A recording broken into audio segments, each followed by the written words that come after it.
Saudações, sejam muito bem-vindos ao nosso canal. O vídeo de hoje não é sobre vendas, não será sobre gestão.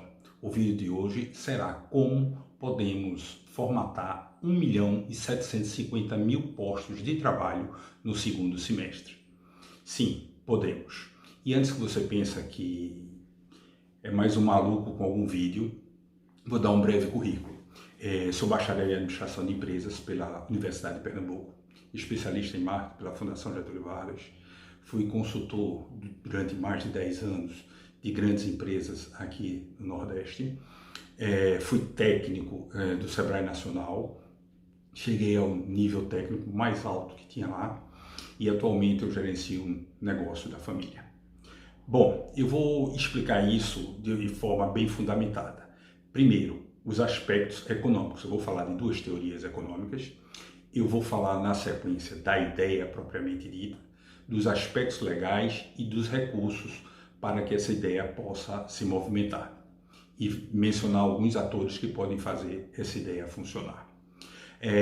Quanto às teorias econômicas, durante muitos anos, a teoria econômica que predominou no Brasil foi a teoria de Keynes.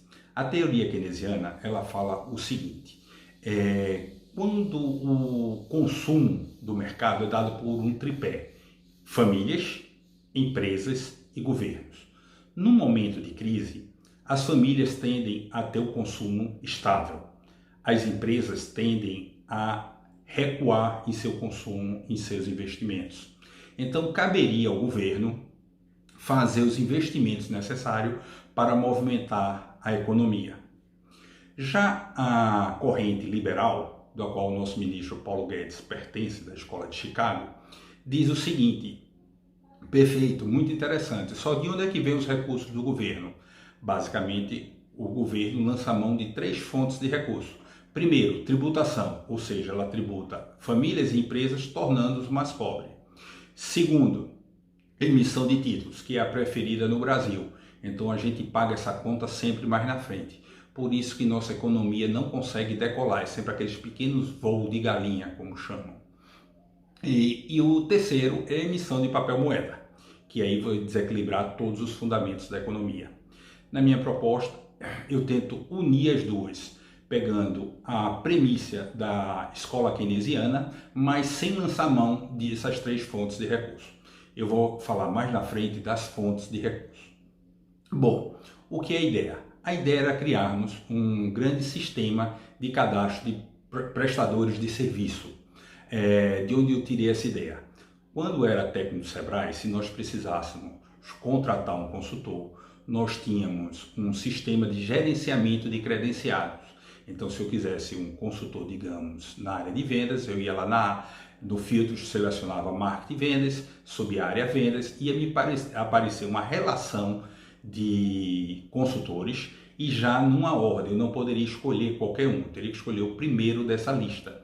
Eu mando a proposta para ele, eu faço um briefing daquele projeto, quantas horas vou pagar por aquele projeto, o valor da hora já é básico, já está pré-determinado para todos os consultores, e ele diz se aceita ou não. Se ele aceitar, a gente vai marcar uma reunião e vai tocar o projeto. Se ele não aceitar, automaticamente o sistema vai mandar para o segundo da lista e assim sucessivamente.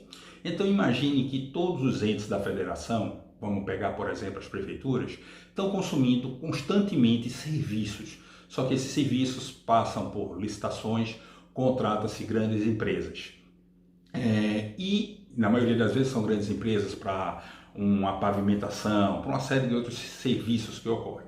A ideia é que esse cadastro dos prestadores de serviços fossem de microempreendedores individuais e microempresas. Então, esse pessoal seria, através de um edital de credenciamento, seriam credenciados no sistema, e aí quando qualquer gestor de uma prefeitura, do governo estadual, quisesse lançar mão de um profissional, então eu preciso de alguém para a limpeza de ar-condicionado, ia ter lá das repartições, ia ter lá aqueles profissionais já credenciados, e numa fila que o próprio sistema ia colocar, permitindo assim que o gestor não pudesse escolher, mantendo a premissa da impessoalidade que tem que haver nas decisões públicas.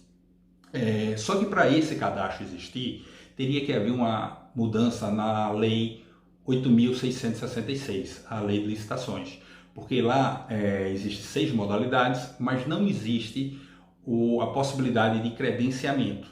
Então teria que ser feito uma modificação para se abrir essa possibilidade. Isso teria respaldo constitucional, porque numa ação direta de inconstitucionalidade movida pelo PDT, a 1923, do ministro relator Aires Brito, voto condutor de Fux.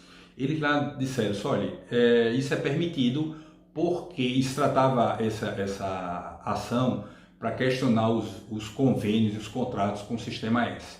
E lá eles afirmaram que isso era permitido, uma vez que o edital não era excludente, e sim, a todo mundo que estivesse habilitado poderia prestar aquele serviço. Então isso já dá um certo amparo constitucional. Então caberia a mudança da lei. Quanto às fontes de recurso? Bom, hoje existem disponível no Brasil 23 bilhões de reais do PIS/PASEP. É dinheiro que a população não foi buscar. Por uma série de fatores, as pessoas não foram buscar, está lá parado. O artigo 148 da Constituição Federal permite que a União faça um empréstimo compulsório em momentos de calamidade, justamente o que nós estamos vivendo.